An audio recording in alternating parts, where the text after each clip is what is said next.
Hello viewers, আসসালামু আলাইকুম। আশা করি সকলেই ভালো আছেন। তো যারা যেখান থেকে ভিডিওটি দেখছেন সবাইকে জানাই অসংখ্য অসংখ্য ধন্যবাদ। তো যারা এখন আমার চ্যানেলটা সাবস্ক্রাইব করেননি অবশ্যই সাবস্ক্রাইব করে দিবেন আর পাশে থাকা বেল আইকনটি বাজিয়ে দিবেন। তো আমি অনেকদিন ভিডিও আপলোড দিতে পারি নাই। তো এরকম একটা সমস্যার কারণে আমি ভিডিও আপলোড দিতে পারি নাই। তো ইনশাআল্লাহ এখন থেকে ডেইলি ভিডিও আপলোড দিব। তো আজকে খুবই গুরুত্বপূর্ণ বিষয় নিয়ে আলোচনা করতে যাচ্ছি, কুয়েতের পরিস্থিতি কেমন। তো আশা করি ভিডিওটি না টেনে মনোযোগ সহকারে দেখবেন। তো আপনারা কিন্তু বিভিন্ন সোশ্যাল মিডিয়ায়, বিভিন্ন ফেসবুক, ইউটিউব বিভিন্ন জায়গায় জানতে পেরেছেন যে কুয়েতে কিন্তু বর্তমানে প্রচুর লোক ঢুকতেছে। তো প্রচুর ভিসা বের হইতেছে। তো আমরা যে কুয়েতে আসতেছি, কুয়েতের পরিস্থিতি না জানি কিন্তু আমরা কুয়েতে আইসা পড়তেছি। তো আইসাই কিন্তু অনেকে ধরা খাইতেছে। তো আমার দেখা আমাদের আশেপাশে অনেকেই আমার দেখা অনেকেই ধরা খাইছি। তো ধরা বলতে কুয়েতের পরিস্থিতি কিন্তু তেমন ভালো না। তো আপনারা কিন্তু ইউটিউবে এভেলেবেল ভিডিও পাবেন যে ক্লিনার ভিসা না আসাই ভালো, ক্লিনার ভিসা আসলে পয়সা দেবেন। কথা কিন্তু সত্য, কিন্তু বাংলাদেশের মানুষ না বুঝাই চলে আসেন যে এটা কি ভুয়া, যে তারা যে ভিডিও বানাইতেছে এটা এক ধরনের ভুয়া নিউজ দিতেছে। তো তারা ভাবে যে একদিন আর 400 টাকা 400 টাকা 75 টাকা ছাড়া হলো পার্ট টাইম করে, কিন্তু মাসে লাখ টাকা ইনকাম করা যাবে এই বুঝে গেলাম তারা আসে।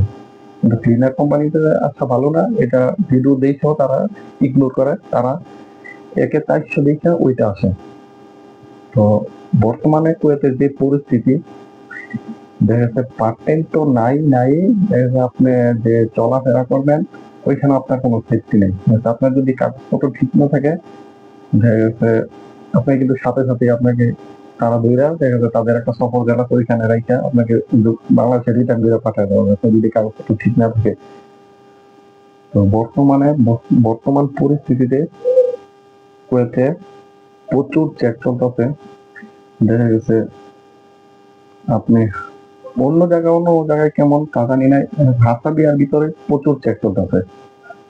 তো আমাকে এক জায়গায় চেক দিছে, ওইখান থেকে আরেকটু সামনে এসে পরে আরেক জায়গায় চেক দিছে, একদিনে 2-3 বার আমাকে চেক দিছে। তো যদি কাগজপত্র ঠিক না থাকতো তাহলে কিন্তু আমাকে পাঠাই দিত। তো আমার কাগজপত্র ঠিক আছে বিদায় দেখা যাচ্ছে কোনো সমস্যা নেই। তো যারা নতুন আসতেছে তাদের উদ্দেশ্যে একটা কথা বলি, আপনারা যে নতুন আসতেছেন আপনারা আগে কুয়েতের পরিস্থিতি জানবেন, কুয়েতে কোন কোম্পানিতে গেলে কি কি সুযোগ সুবিধা, ক্লিনারে গেলে কি কি সুযোগ সুবিধা এই সব যাই না তারপর আসবেন। আপনারা যদি হুটহাট করে দালালের কথা শুনে আইসা পড়েন তাহলে কিন্তু আপনারা নিজেই পয়সা দেবেন। আমি ডিসাইড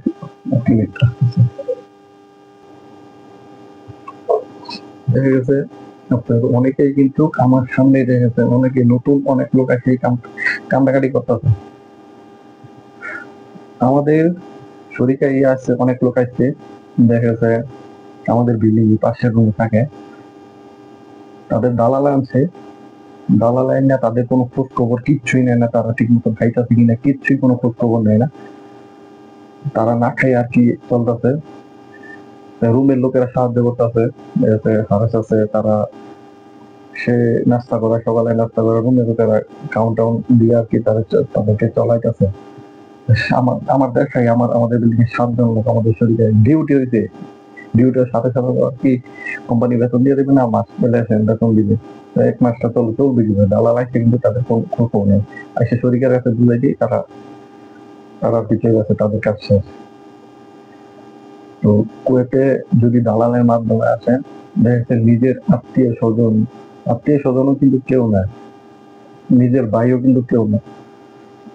আপনার দেখা যাচ্ছে আপনার আর কি নিজের যোগ্যতা অনুযায়ী আপনি ইন্টারভিউর মাধ্যমে আপনি বিভিন্ন শরীরের খোঁজ খবর নিয়ে ওইটা আছে আপনার মাধ্যমে বিভিন্ন ওয়েবসাইটের মাধ্যমে খোঁজ খবর নিয়ে আপনারা আসবেন। ক্লিনার কোম্পানিতে না আসাই বেটার। বর্তমান যে পরিস্থিতি, কোম্পানি তেমন ভালো না, রাস্তাঘাটে চলাফেরাও তেমন সুবিধা না, কারণ প্রচুর অবৈধ থাকলে দেখা যায় আপনারই সমস্যা, আর কাগজপত্র ঠিক না থাকলে এটা আপনারই সমস্যা।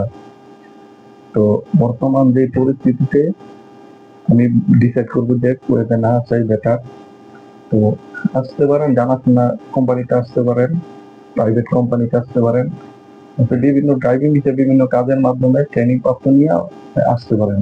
ওই ক্ষেত্রে দেখা যাচ্ছে কোনো না কোনো সুযোগ সুবিধা হবে। প্রাইভেট কোম্পানিতে দেখা যাচ্ছে আসার সাথে সাথেই দেখা যাচ্ছে আপনাকে 20 টাকা বা 25 টাকা যাই হোক দিবে।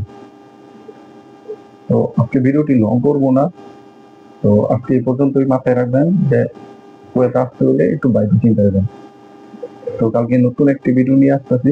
তো এ পর্যন্ত সবাই ভালো থাকবেন, সুস্থ থাকবেন। এখনো যারা আমার চ্যানেল সাবস্ক্রাইব করেন, সাবস্ক্রাইব করবেন। ধন্যবাদ সবাইকে।